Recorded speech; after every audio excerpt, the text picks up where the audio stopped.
with the dishonest Listen, press. we Come on, traveled let's go. all the way to Wisconsin for this interview.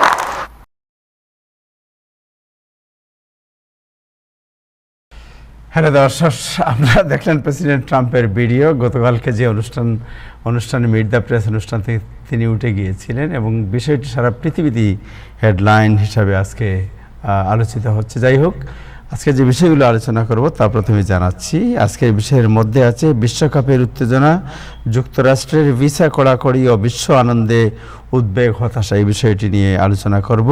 Meet the press অনুষ্ঠান, যেটা আপনারা একটু আগে দেখলেন, এক বিরল নাটকীয়তা। বিশ্ব মিডিয়াতে আবারও হেডলাইনে প্রেসিডেন্ট ট্রাম্প, কীভাবে বিতর্ক এড়াবে নির্বাচন কমিশন বাংলাদেশ সোসাইটির নির্বাচন, এই বিষয়টি আজকে নির্বাচন কমিশনের সাথে আলাপ করব। এবং লস অ্যাঞ্জেলেস সিটি নির্বাচনের সবাইকে চমকে দিয়েছেন ভারতীয় বংশোদ্ভূত ডিএসএ প্রার্থী নিথে ভি রেমন। এই হচ্ছে আজকের বিষয়। আজকে অতিথি যারা আছেন তাদের মধ্যে থাকবেন জনাব হাসান ফেরদৌস, আবু নাসের, ইব্রাহিম চৌধুরী খোকন এবং সাথে আছেন নাজমুল হাসান। শুরু করব দিনের আপডেট জানাচ্ছেন নাজমুল হাসান। তার আগে যারা ফেসবুকে দেখছেন, আশা করি অনুষ্ঠানটি শেয়ার করবেন। নাজমুল হাসান, যাচ্ছি আপনার কাছে। ধন্যবাদ আবু তাহের এবং ধন্যবাদ টাইম টেলিভিশনের সকল দর্শক শ্রোতা এবং প্যানেলিস্ট সবাইকে সালাম এবং শুভেচ্ছা। আশা করি আপনারা সবাই ভালো আছেন। আজকে সোমবার, জুন মাসের 8 তারিখ। প্রেসিডেন্ট ট্রাম্প কিন্তু এই মুহূর্তে ম্যাডিসন স্কয়ার গার্ডেনে, আমি বিষয়টা পরে বলবো। নিক্সের খেলা দেখছেন, নিক্স আর স্পার্সের মধ্যে তৃতীয় খেলা। নিক্স পিছিয়ে আছে এখনো সর্বশেষ 10 পয়েন্টে। আমি একটু পরে বলছি বিষয়টি, এবং সেখানে দর্শকরা প্রেসিডেন্ট ট্রাম্পকে ভৎসনাও করেছেন। একটু পরে অবশ্য যাচ্ছি সেই বিষয়টাতে। ইসরায়েলের বিরুদ্ধে চলমান হামলা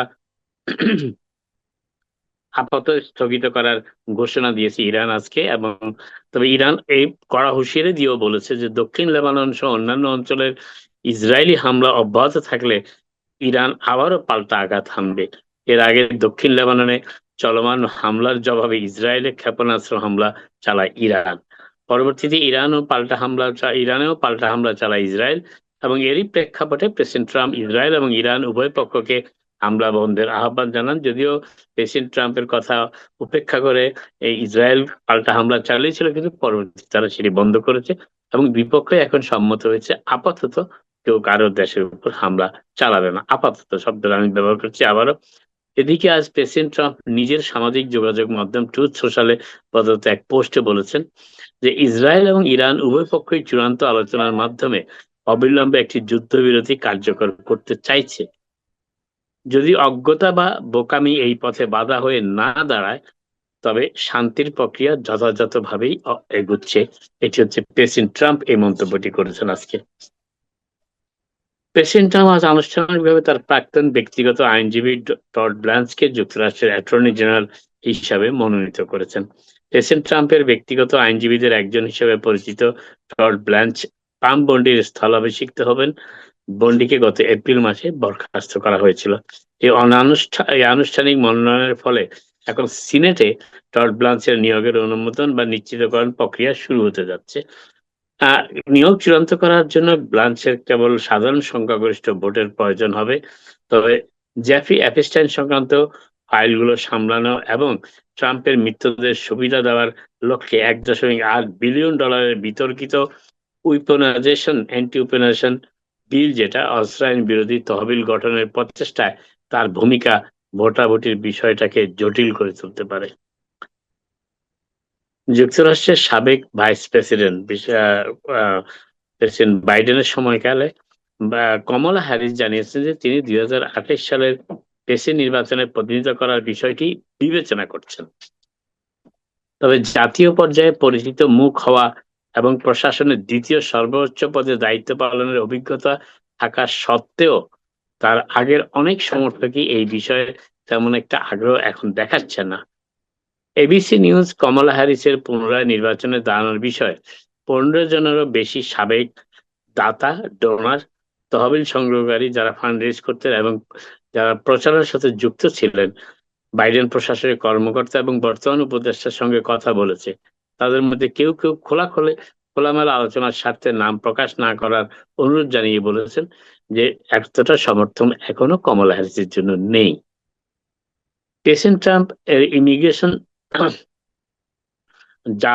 জার হিসেবে যিনি পরিচিত, টম হোমান আজ সোমবার ফক্স নিউজকে বলেছেন যে ফেডারেল ইমিগ্রেশন কর্তৃপক্ষের হাত থেকে অবৈধ বাসিন্দাদের বাড়তি সুরক্ষা প্রদানের লক্ষ্যে New York state governor Kathy Hochul সম্প্রতি যে বেআইনি পদক্ষেপ নিয়েছেন, তার ভাষায় তার প্রতিক্রিয়ায় নিউ ইয়র্ক সিটিতে ইমিগ্রেশন এন্ড কাস্টম এনফোর্সমেন্টের কর্মকর্তাদের সবচেয়ে বড় আকারের মোতায়েন ঘটতে যাচ্ছে আগামী দিন কয়েকের মধ্যে। ফক্স নিউজের অনুষ্ঠান ফক্স অ্যান্ড ফ্রেন্ডস এর আজ সোমবার অংশ নিয়ে টম হোমান বলেছেন, নিউ ইয়র্ক সিটিতে আপনারা আইস এজেন্টদের এমন বিপুল উপস্থিতি দেখতে পাবেন যা আগে কখনো দেখেননি। এমনটা ঘটতেই যাচ্ছে। আমি এইমাত্র একটি অপারেশনাল বা কার্যক্রম সংক্রান্ত পরিকল্পনা পর্যালোচনা করেছি। ঠিক কখন এটি ঘটবে তা আমি বলবো না, তবে এটি ঘটতেই যাচ্ছে।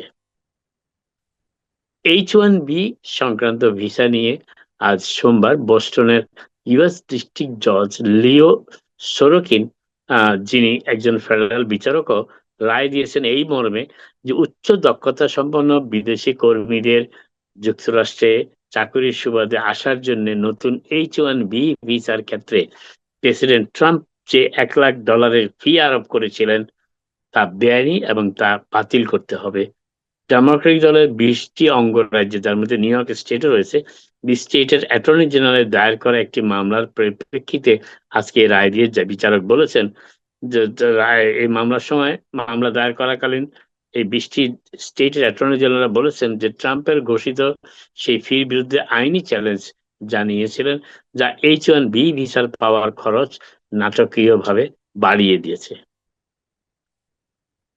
রয়টার্স ইপসোসের এক নতুন জরিপে দেখা গেল যে প্রেসিডেন্ট ডোনাল্ড ট্রাম্পের জনপ্রিয়তা বা অ্যাপ্রুভাল রেটিং, যেটাকে আমরা বলে থাকি, 35% অপরিবর্তিত রয়েছে, যা তার মেয়াদের সর্বনিম্ন অবস্থানের কাছাকাছি।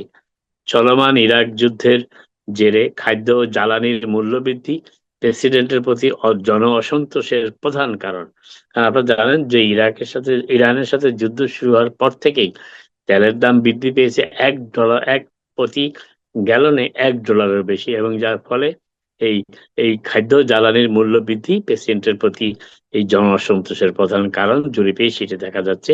জরিপে অংশগ্রহণকারী মাত্র 22% আমেরিকান জীবনযাত্রার উচ্চ ব্যয়ের বিষয়টি ট্রাম্প যেভাবে সামাল দিচ্ছেন তা অনুমোদন করেন, মাত্র 22%। ইরান যুদ্ধের বিষয়ে 36% আমেরিকান যুক্তরাষ্ট্রের সামরিক হামলার বিষয়টি সমর্থন করেন, মাত্র 36% মানুষ সমর্থন করেন যুক্তরাষ্ট্রের ইরান হামলার বিষয়টি। তবে মাত্র 25% মনে করেন যে সুফল এর খরচের চেয়ে অনেক বেশি। তারা মনে করেন, 25% মনে করেন যুদ্ধে গিয়ে যে সুফল পাওয়া যাবে তার চেয়ে যুদ্ধের ব্যয় অনেক বেশি। এবার আসি প্রেসিডেন্ট ট্রাম্প এক নজিরবিহীন নিরাপত্তা ব্যবস্থার মধ্য দিয়ে আজ বিকেলে নিউ ইয়র্কে এসেছেন নিক্স এর খেলা দেখার জন্য, নিক্স এবং স্পার্স এর বাস্কেটবল খেলা দেখার জন্য। NBA চ্যাম্পিয়নশিপ ম্যাচের আজকে তৃতীয় খেলা, এবং প্রেসিডেন্ট ট্রাম্পের এই সফরকে কেন্দ্র করে মেডিসন স্কয়ার গার্ডেন এলাকাতে তুমুল নিরাপত্তা ব্যবস্থার করেছেন NYPD এবং সিক্রেট সার্ভিস। এবং এর ফলে যারা সেখানে খেলা দেখতে যাচ্ছিলেন তাদের নানান রকম হয়রানি সামাল দিতে হয়েছে, এবং বিভিন্ন একেবারে এয়ারপোর্টের ট্রান্সপোর্টেশন সিকিউরিটি অ্যাডমিনিস্ট্রেশন যে ধরনের নিরাপত্তা ব্যবস্থা আবহাওয়া সৃষ্টি করে থাকে, ঠিক সেই ধরনের একটি পরিবেশ সৃষ্টি করা হয়েছে প্রেসিডেন্ট ট্রাম্পের এই মেডিসন স্কয়ার গার্ডেনে এই NBA বাস্কেটবলের তৃতীয় খেলাটি চ্যাম্পিয়নশিপের দেখার জন্য। তবে প্রেসিডেন্ট ট্রাম্পই যুক্তরাষ্ট্রের প্রথম সিটিং প্রেসিডেন্ট, অর্থাৎ প্রেসিডেন্টের দায়িত্ব পালনরত অবস্থায় তিনিই প্রথম প্রেসিডেন্ট যিনি এই NBA বাস্কেটবলের চূড়ান্ত খেলাটি দেখছেন। নিউ ইয়র্ক নিক্স এবং সান অ্যান্টোনিও টেক্সাসের টিম সান অ্যান্টোনিও স্পার্সের মধ্যে খেলা চলছে ইতিমধ্যেই। ফার্স্ট কোয়ার্টার প্রায় শেষ, সর্বশেষ খাওয়া পর্যন্ত 10 পয়েন্টে এগিয়ে ছিল স্পার্স, তারা যদিও 2-0 ম্যাচে পিছিয়ে রয়েছে।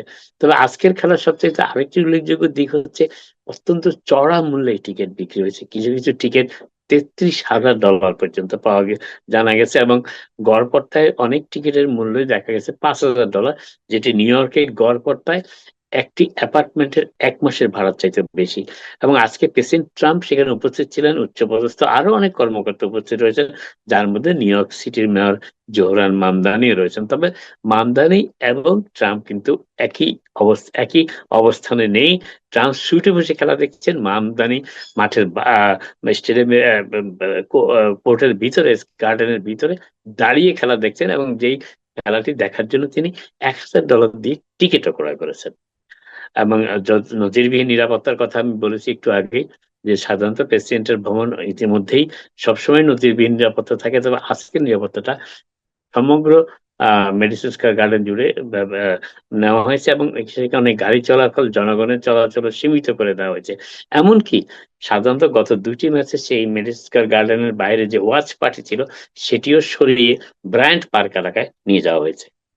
তো আপাতত এখানে শেষ করি, আবার আপনার সাথে কথা হবে। আপনার সবাই ভালো থাকুন। Thank you Nazmul Hasan, thank you so much. So Bangladesh society election নিয়ে কালকে আপনার সাথে কথা বলতে চাচ্ছিলাম, একটু কি বলবেন? অনেকেরই আগ্রহ আছে সোসাইটি ইলেকশন নিয়ে জানার জন্য, কারা কারা প্রতিদ্বন্দ্বিতা করছেন, কিভাবে করছেন, এবং কেউ কি প্রতিদ্বন্দ্বিতার কথা ঘোষণা করেছে? সব তো সোশ্যাল মিডিয়াতে। কোন পক্ষই তো, কোন প্যানেলই তো এখনো পরে নিজেদের ঘোষণা করেনি যে আমি ইলেকশন করছি। যিনি প্রেসিডেন্টে দাঁড়িয়েছেন তিনিও আনুষ্ঠানিকভাবে ঘোষণা করেনি। বর্তমান প্রেসিডেন্ট, তার বন্ধুরা বিভিন্ন সংবাদ মাধ্যমে বলেছে যে উনি ইলেকশন করবেন, কিন্তু বর্তমান প্রেসিডেন্ট এবং যিনি প্রতিদ্বন্দ্বিতা করবেন বলে সোশ্যাল মিডিয়াতে এসেছেন, জানা গেছে তারা কেউই আনুষ্ঠানিকভাবে ঘোষণা করেননি। এবং আমি যতটুকু জানি সবাই অপেক্ষা করছেন আরো দিন কয়েকের জন্য।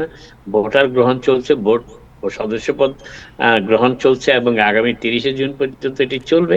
ইতিমধ্যে নির্বাচন কমিশন গঠন হয়েছে, তবে হ্যাঁ, প্যানেল প্রক্রিয়ার কাজকর্ম চলছে, প্যানেল গঠনের। তবে আনুষ্ঠানিকভাবে এখনো কোনো ঘোষণা, নির্বাচন শুধু একজন ঘোষণা করেছেন এই পর্যন্ত, তাও সাংবাদিক সম্মেলনে কিনা নয়। তিনি হচ্ছেন তৃতীয় সাধারণ সম্পাদক পদে, মানে তৃতীয় ব্যক্তি, তিনি রাব্বি সৈয়দ, জামাইকা বাংলাদেশ অ্যাসোসিয়েশনের যিনি বর্তমানে সেক্রেটারি, তিনি আনুষ্ঠানিকভাবে ঘোষণা করেছেন, যদিও তিনি নিজেই সোশ্যাল মিডিয়াতে সেই ঘোষণাটি দিয়েছেন, কিন্তু আনুষ্ঠানিকভাবে সেই ধরনের ঘোষণা এখনো তিনি দেননি। সবাই সোশ্যাল মিডিয়া নির্ভর হয়ে যাচ্ছে তাদের ঘোষণা দেওয়ার জন্য। সো আগে তো ছিল প্রেস মিডিয়া অথবা আপনার আমাদের লোকাল মিডিয়া, এখন দেখা যায় মিডিয়ার না, এখন ওই ব্যাপারটা নাই আর। এখন দেখা যাচ্ছে তারা সোশ্যাল মিডিয়াতে এই ঘোষণা দিয়ে যাচ্ছে। সো এটা কি আপনি মনে করেন যে যে আপনার সোশ্যাল মিডিয়াতে শুধু আপনি বললেই ইলেকশন কি আপনি রান করতে পারবেন? ওয়েল, এটা তাদের বিবেচনা। যে মিডিয়া সোসাইটির শুরু থেকেই এখনো পর্যন্ত নিউ ইয়র্কে সক্রিয়, সেই মিডিয়ার কাছে তারা এখনো আসেননি, যেগুলোকে আমরা রেগুলার মিডিয়া বলে থাকি। তারা এখন অনেকটা সোশ্যাল মিডিয়া নির্ভরশীল হয়ে পড়েছেন। আরেকটা বিষয় জানতে চাই, কালকে যেটা আপনি বলছিলেন যে ইন্ডিয়ান যে H1B ভিসা, এই যে ভিসার যে জালিয়াতি, এই জালিয়াতির কারণে আপনি কি মনে করেন না যে সর্বত্র একটা বড় ধরনের প্রভাব পড়বে এখন H1B প্রোগ্রামে যারাই আছে যে জায়গায়? ওয়েল, H1B প্রোগ্রামে যথেষ্ট অ্যাবিউজ হয়েছে, এবং অ্যাবিউজটা ভারতের উপরে বেশি।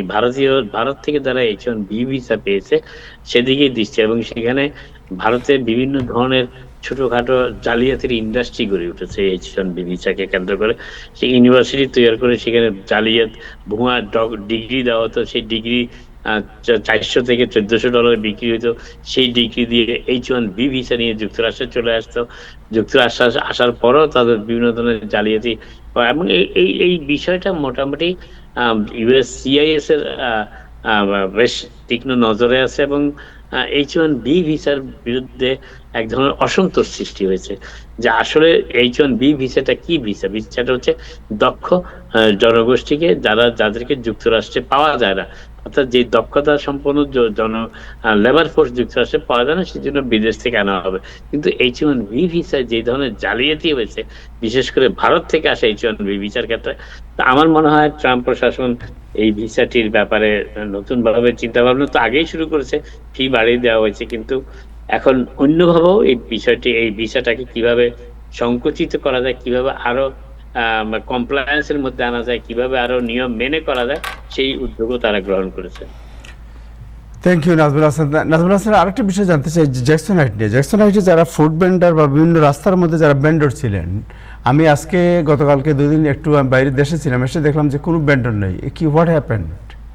আসে ভেন্ডার, কিছুটা ভেন্ডার আসে সন্ধ্যা 7টার পরে, 8টার পরে তারা আসে, সন্ধ্যা হলে তারা আসে। কিন্তু আগের মতো তো এরকম নাই। না, দিনের বেলা এখন থাকে না। আপনি দেশে থাকাকালীন সময় জ্যাকসন হাইটে কয়েকবার রেইড হয়েছে। গত কয়েকদিন আগে নাকি একটা প্রচন্ড বড় ধরনের রেইড হয়েছে, এরপর তো সবাই ভীত। প্রচন্ড রেইড হয়েছে, উচ্ছেদ হয়েছে, অনেকের অনেক জিনিসপত্র তারা নিয়ে গিয়েছে। তো তারপরেও আমি লক্ষ্য করেছি ওরা চলে যাওয়ার কয়েক ঘন্টা পর আবার ঠিকই পসরা নিয়ে বসেছে ভেন্ডাররা। এটা একটা অরাজকতাই আমি বলবো। আইন মেনে না চলার একটা সংস্কৃতি আমাদের কমিউনিটিতে, সে বিভিন্ন ব্যান্ডিং আইন, এটা একটা বেশ জোরালো ভাবেই অবস্থা নিয়েছে কমিউনিটিতে। এবং এই জন্যই জ্যাকসন হাইটে এই বিষয়টা অনেকেই, অবশ্য আমি যতটুকু শুনেছি এখানকার যারা বাসিন্দা আছেন তারা অনেকে লিখিতভাবে আইন শৃঙ্খলা পরিস্থিতি যারা নিয়ন্ত্রণ করেন তাদের কাছে আবেদন করেছেন, বারবার আবেদন করেছেন, এবং আবেদনের পরিপ্রেক্ষিতেই শেষ পর্যন্ত এই রেইডটি হয়েছে। যদিও কাজী ফৌজি, আপনি কি শুনতে পাচ্ছেন? একটু কাজী ফৌজিয়াকে একটু জিজ্ঞেস করি তো এই বিষয়ে তার প্রতিক্রিয়া। কাজী ফৌজি, আপনি শুনতে পাচ্ছেন? এবং উনি আসতেছেন, উনি আছেন, লাইনে আছেন আমাদের সাথে। কাজী ফৌজিয়া শুনতে পাচ্ছেন? জি জি শুনতে পাচ্ছি। ওকে, সো আপনাকে যেটা বলতে চাচ্ছিলাম যে আপনি সবসময় ফাইট করেছেন নিউ ইয়র্কের যারা ভেন্ডরদের বিরুদ্ধে। যখনই আন্দোলন হয়েছে, আপনি জানেন যে একজন বুড়ো, ওনার বিরুদ্ধে যখন পুলিশ অ্যাকশন নেয় আপনার এরিক অ্যাডামের সময়, ওই সময় আপনি সোচ্চার ছিলেন। কিন্তু বর্তমান মেয়রের সময়ে যখন জ্যাকসন হাইটের সহ আমি আজকে রুজভেল্ট এভিনিউতেও কিছুটা হাঁটলাম এবং দেখলাম যে বেশ মানে একটা ভীতির মধ্যে আছে আপনার ভেন্ডর যারা আছে, ফুড ভেন্ডর বা রাস্তার স্ট্রিট ভেন্ডর যারা আছে। What is year reaction? আমি আসলে ফেসবুকের মাধ্যমে দেখছি যে সমস্ত ভেন্ডারদেরকে উচ্ছেদ করা হয়েছে আর পুলিশি অভিযান চলতেছে। আমরা তো সবসময় ভেন্ডরদের পক্ষ নিয়ে পুলিশের সাথে লড়াই করেছি। এর আগে যখন রিলিজিয়াস ভেন্ডারদেরকে উঠিয়ে দিয়েছিল, পুলিশের সাথে রীতিমতো আমার হাতাহাতি অবস্থা ছিল, আপনাদের টিভিতেই সেটা দেখিয়েছিলেন। আসলে আমাদের ভেন্ডরদের সমস্যাটা হলো কি, তারা অর্গানাইজ না। তারা ওই যে বিপদে পড়ার সময় এসেছিল, এসে বাস আমাদের কে রিকোয়েস্ট করেছে কাজটা করে দেওয়ার জন্য, করে দিছি, তারপরে তারা কোনোদিন আর সংগঠিত হয় নাই। স্ট্রিট ভেন্ডর প্রজেক্ট নামে একটা সংগঠন আছে যারা লার্জলি সিটিতে স্ট্রিট ভেন্ডরদেরকে নিয়ে কাজ করে, তাদের হাজার হাজার ভেন্ডর মেম্বার আছে। আমরা অনেকবার রিকোয়েস্ট করছি তাদের সাথে সংগঠিত থাকার জন্য। সংগঠিত থাকলে দুটো ফায়দা, একটা ফায়দা হলো যখন এরকম পুলিশি ঝামেলা আসে তখন তারা আগায় আসে সাহায্য করার জন্য, প্রশাসনিকভাবে এটাকে ডিল করার জন্য। আর দ্বিতীয়ত হলো তারা ভেন্ডরদেরও ট্রেনিং দেয় যে কিভাবে বিশৃঙ্খলা তৈরি না করে, লোকাল ক্ষুদ্র ব্যবসায়ীদের ক্ষতি না করে জিনিসপত্র বিক্রি করা যায়। লাইকে মনে করেন একটা ভেন্ডারকে তারা সাজেস্ট করে একটা টেবিল নিয়ে বসতে, বা ফুড ভেন্ডারদেরকে রিকোয়েস্ট করে মাটিতে খাবার না রাখতে, যাতে পুলিশি কোনো ঝামেলা না হতে পারে। ওভারঅল ভেন্ডিং রাইটস যেরকম জানা জরুরি, ভেন্ডরদের ডিসিপ্লিন জানাটাও জরুরি। সো তাহলে আমি এটা আপনার কথা বুঝতে পারছি, বাট আমার কথা হচ্ছে যে এর আগে এরিক অ্যাডাম যখন তার পুলিশকে ব্যবহার করেছেন ভেন্ডারদের বিরুদ্ধে, তখন আপনারা রাস্তায় নেমে এসেছিলেন। বর্তমান মেয়র যিনি, তিনিও এর প্রতিবাদ করেছিলেন। কিন্তু বর্তমান মেয়র তিনি ভেন্ডরদের বিরুদ্ধে, অর্থাৎ গরিব সাধারণ মানুষের বিরুদ্ধে নেমেছেন। কিন্তু আপনারা কি কোনো প্রতিক্রিয়া নাই এতে আপনাদের?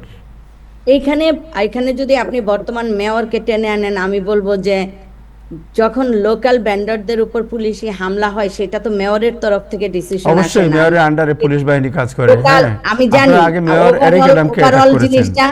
ওভারঅল জিনিসটা মেয়রের কানে গেলে মেয়র অ্যাকশনে যাবে, কিন্তু লোকাল বিজনেসেস এখানে কমপ্লেইন করেছে। না, দ্যাটস ওকে। আমরা তো চাচ্ছি যে এখানে ভেন্ডররা না থাকুক, রাইট? আমরাও মনে করি যে একটা সিস্টেম আসা উচিত। কিন্তু এর আগের অ্যাডমিনিস্ট্রেশন যখনই কোনো উদ্যোগ নিয়েছে রাস্তা ক্লিন করার ব্যাপারে, তখনই আপনারা রাস্তায় নেমে এসেছেন। বাট এখন আপনারা সবাই মুখ বন্ধ করে বসে আছেন। এই বিষয়ে অনেক প্রশ্ন আছে। এই জিনিসটা ভুল বলতেছেন। আমরা কখনো রাস্তায় নাইমে আসি নাই। ভেন্ডাররা তখন সাহায্যের জন্য সংগঠনগুলোর দরজা খটখট করছে, আমরা রাস্তায় নামছি। আপনি জানেন ভুক্তভোগী ছাড়া আমরা কোনোদিন গিয়ে লড়াই করি না। এখনকার ভেন্ডররা কি কোনো সংগঠনের দরজায় গেছে এই ঘটনার পরে সংগঠিত হওয়ার জন্য বা প্রতিবাদ করার জন্য? এইটা বিষয়। গতবার কিন্তু ভেন্ডররা 32 জন আইসা ড্রামের দরজায় উঠছিল এবং আমাকে টাইনা নিয়ে গেছিল রাস্তায়। আমি কি স্ট্রিট ভেন্ডর যে আমি গিয়ে লড়াই করব? এটা বুঝতে হবে আপনাকে। ভেন্ডাররা সংগঠিত হওয়াটা জরুরি, এটা জোর দিতে হবে। সংগঠিত হইলে পুলিশি শক্তি বলেন আর মেয়রের অফিস বলেন সবার সাথে লড়াইটা করা যায়। আমরা নিজেরা তো স্ট্রিট ভেন্ডার না যে আমরা ওইখানে গিয়ে পুলিশের সাথে কিলাকিলি করবো। ভেন্ডারদেরকে সংগঠিত হইতে হবে, ডিসিপ্লিন হইতে হবে। আপনি যদি দেখেন লোকাল বিজনেসেস কলগুলা দিছে পুলিশকে, সংগঠিত হইয়া হয়তো পুলিশের দরজা নক করছে, হয়তো সিটি কাউন্সিল অফিসে গিয়ে সিটি কাউন্সিল মেম্বারকে কনভিন্স করার চেষ্টা করছে যাতে পুলিশে হামলাটা হয়। এই যে লোকাল বিজনেস গেছে, কেন গেছে? ভেন্ডারদের যদি অবস্থা দেখেন ডাইভার্সিটি প্লাজাতে বা আশেপাশে, তারা কি আসলেই সংগঠিতভাবে বিজনেসটা আমি করছিল? আমি ফজিয়াপা আমি বুঝতে পারছি জিনিসটা, বাট এর আগের এরিক অ্যাডাম এরিক অ্যাডমিনিস্ট্রেশন অ্যাডামের সময় ওই ঘটনা ছিল না। ওই যখনই ঘটনাটা ভেন্ডারদের উপর 2016 সালে এরিক অ্যাডাম ছিল না। 2016 সালে স্ট্রিট ভেন্ডারদের জন্য আমরা ঝামেলা করছি, ওইটা 16 সাল। আপনাকে বুঝতে হবে এরিক অ্যাডামের নামটা কেন আনতেছেন। না না, এরিক সেটা অ্যাডামের ছিল সময় আমরা আজিম দেখেছি সময়। যখনই ভেন্ডারদের উপর সামান্য তো ছোঁয়া লাগলেই আপনারা রাস্তায় নেমে এসেছেন সবাই। বাট আমরা এখন মেয়র ব্লাড ওকে, সো সময়ও আপনারা কি করছি। মনে করেন যে পুলিশ এখন যে অ্যাকশন নিচ্ছে আপনার এই ভেন্ডারদের উপর, এটা ঠিক আছে? এটাকে সাপোর্ট করছেন আপনারা? কোনো ঠিক নাই। স্ট্রিট ভেন্ডার প্রজেক্ট অলরেডি প্রতিবাদ করতেছে। বুধবার দিন সকালবেলা সিটি হলে এটার জন্য প্রেস কনফারেন্স আছে। মেন স্ট্রিমে কি চলতেছে জানতে তো হবে। জ্যাকসন হাইটের ভেন্ডারই তো ভেন্ডর না, ভেন্ডর ওভারঅল শহরের মধ্যে কত হাজার আছে। স্ট্রিট ভেন্ডর প্রজেক্ট আমাদের সাথে মিলা কাজ করে, সবসময় কোনো কিছু হইলে আমাদেরকে ডাকে। স্ট্রিট ভেন্ডর প্রজেক্ট এটার জন্য কথাবার্তা বলতেছে, অ্যাকশন হইতেছে। আমাদের ভেন্ডাররা জানেও না যে ওকে, সো আপনারা পার্সোনালি, আমি আপনাকে যদি প্রশ্ন করি যে what is your reaction about this Jackson height, তো মনে করেন অন্য জায়গায় আমি বাদ দিলাম, জ্যাকসন হাইট এলাকা সম্পর্কে। জ্যাকসন হাইটের স্ট্রিট ভেন্ডারদের জন্য আমার রিঅ্যাকশন একটাই, আমি সোজা সাপটা কথা বলবো, যখনই বিপদে পড়ে তারা তখনই আসে, তারা সংগঠিত থাকে না। আর যারা সংগঠিত থাকে না তাদের জন্য আমরা গিয়ে বারবার পুলিশি অ্যাকশনের ব্যাপারে আপনার রিঅ্যাকশন? আমি এটা প্রশ্ন করতে চাই। জি, প্রশ্নটা হচ্ছে যদি বিনা লাইসেন্সে ড্রাইভিং করাটা অপরাধ হয়, তো বিনা লাইসেন্সে ভেন্ডিং করাটা অপরাধ হবে না কেন? শিওর, আমি বিনা লাইসেন্সে ব্যান্ডিং করাটা অপরাধ হবে না এই কারণে, আপনার 1980-র দশকের পরে ভেন্ডরদেরকে আর লাইসেন্স দেওয়া হয় নাই। লাইসেন্স দেওয়া সিটি বন্ধ রাখছে। ভেন্ডররা যারা রিলিজিয়াস ভেন্ডর তাদের লাইসেন্স লাগে না, তারা religious vendor. Freedom of speech, freedom of রিলিজিয়নের আন্ডারে রিলিজিয়াস ভেন্ডররা ব্যবসা করতে পারে। কিন্তু যারা কাপড় চোপড় বিক্রি করতে পারে, আপনি তাদের জন্য এই কথাটা বলতে পারেন। কাপড় চোপড় বিক্রির জন্য শুধুমাত্র এক্স ব্যাটেনার দেরকে লাইসেন্স দেওয়া হয়। জ্যাকসন হাইটে অনলি একজন মানুষের এক্স ব্যাটেনার লাইসেন্স আছে, আর কারো নাই।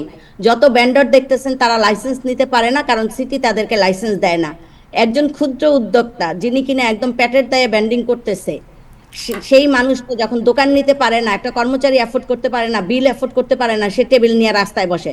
কিন্তু জ্যাকসন হাইটের বেশিরভাগ ভেন্ডর হলো দোকানের ভেন্ডর। দোকানের লোকেরা বাইরের টেবিল দিয়ে আবার ব্যান্ডিং করে। এই জিনিসগুলো আপনাদেরকে অনুসন্ধান করতে হবে। এই সিনারিওটা 2016 সালে এরকম ছিল না। 2016 সালে শুধুমাত্র রিলিজিয়াস ভেন্ডারদের জন্য আমরা ফাইট করছিলাম। কিন্তু প্রতিটা দোকান মালিক একটা দোকান থেকে প্রতিদিন 5টা থেকে 6টা ভেন্ডরকে রাস্তার উপরে বসায়। এই জিনিসটাকে আপনাকে ইলিগাল মানে ইলিগালি বলতে হবে, সোজা হিসাব যেটা। আপনারা আমরা যদি সত্যি না যাই না কথা বলি, তাইলে আমরা হইলাম ভুল পথে যাব। শুধু শুধু আমরা ভাববো ও এরা একাডেমকে টার্গেট করছে, মেয়রকে টার্গেট করেন, দোকানকে করে নাই। দায়ে সে ব্যান্ডিং করতেছে মানলাম, তো একজন প্যাটের দায়ে ড্রাইভিং করবে লাইসেন্স আছে, তাতে অন্যায় কেন? ড্রাইভিং আর ব্যান্ডিং এক জিনিস না। ড্রাইভিং এ আপনি একজনের লাইফ রিস্ক করে দিবেন, একজনকে মেরে ফেলবেন। আর স্ট্রিট ভেন্ডাররা হলো দুইটা জিনিস বিক্রি করে খাবে, সেখানে কাউকে হার্ম করে না। আমি যে কথাটা বলার চেষ্টা করতেছি, উনি যখন জায়গাটা দখল করে রাখে তখন একজন মা তার স্ট্রলার নিয়ে সন্তান যেতে পারে না। সেই দখল করে রাখার জন্য আপনাদেরকে অনুসন্ধান চালাইতে হবে কতগুলা দোকান আসলে ব্যান্ডিং করতেছে, ভেন্ডররা না। রিলিজিয়াস ভেন্ডররা যেই সাইটটাতে বসে সেই সাইটটা থেকে বেশি ডাইভার্সিটি প্লাজার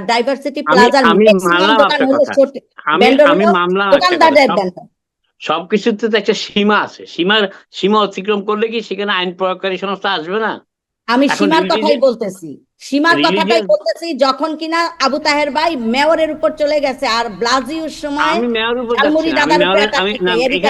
ব্যাপারটা না, এখানে মেয়রের ব্যাপারটা না, এখানে ব্যাপারটা হচ্ছে যে আইন শৃঙ্খলা পরিস্থিতি রক্ষার দায়িত্ব যাদের, তারা কি এই প্যাটের দায়ে কাজ করতেছে, এদের উপরে আইন শৃঙ্খলার ব্যাপারটা আনবে না? আমি আপনাকে আবারও বলতেছি, স্ট্রিট ভেন্ডরদেরকে নিয়ম ডিসিপ্লিন না মাইনা যদি বিশৃঙ্খলা তৈরি করে, আর সেই বিশৃঙ্খলা তৈরি করে যদি নাকি লোকাল বিজনেস পুলিশ নিয়ে আসে এবং হামলা মামলা করে, এগুলো অনুসন্ধান করে দেখতে হবে আসলে রিয়েল ভেন্ডর কতগুলো ছিল, কতগুলা দোকান মালিক ছিল। আচ্ছা, এখানে আপনার বেশিরভাগ কথাটাই দোকানগুলো ধরলাম। দোকান মালিকদের ব্যান্ডিং করে, তারা আপনার কথাটাই জায়গা দখল মানলাম, করে। আপনার কথাটাই মানলাম আমি, যে দোকান মালিকরা তাদের দোকানের সামনে নিজেরাই ব্যান্ডিং করায়। তো যখন আইন শৃঙ্খলা পরিস্থিতির লোকজন আসে, তো সেই দোকান মালিকের মালগুলোই তো তারা নিয়ে যায়। কথাটা সেইখানেই যে না, রিয়েল দোকান ব্যবসায়ী মালিক, যারা, এখন দোকান রিয়েল মালিক ব্যবসায়ী যদি- যারা তারাই পুলিশ কল দেয়, আবার রিয়েল ব্যবসায়ীদেরই 10টা ব্যান্ডিং থাকে। এখন আপনি কোন দিকে যাবেন?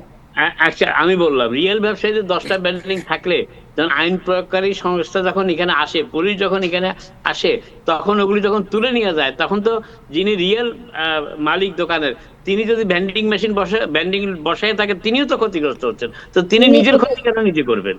তিনি নিজের ক্ষতি নিজে করবেন, কারণ যিনি পুলিশ কলটা দিয়েছেন ওনার কোনো ব্যান্ডিং এর দোকান নাই। যিনি ব্যান্ডিং এর দোকান চালান উনি পুলিশ কলটা দেন নাই। আপনি আচ্ছা, ভালো যিনি করে পুলিশ খোঁজ কল- করে দেখেন আচ্ছা, আমি যে আমি পুলিশ কিছুদিন কলগুলো আসলে আগে কে দিয়েছে। আমি কিছুদিন আগে একজন ব্যান্ডং-এর একজন নিউ ইয়র্কের একজন জ্যাকসনের একজন ব্যবসায়ী কাপড়ের দোকানের মালিকের সাথে আমার কথা হচ্ছিল রাস্তার উপরে। তিনি ব্যান্ডিং নিয়ে কথা বলতে গিয়ে বললেন যে আমার তো $18,000 দোকানের ভাড়া, আমার রাস্তার উপরে যিনি দোকান বসিয়ে জিনিস বিক্রি করতেছে উনার তো কোনো ভাড়া নাই, উনার কোনো ট্যাক্স দিতে হয় না, উনার কাছে ট্যাক্সের লোক আসে না। তো আমি এই অসম অবস্থায় লড়াই করে টিকে থাকবো কিভাবে? তো উনার টিকে থাকার ব্যাপারটা কি নাই ইম্পর্টেন্ট না?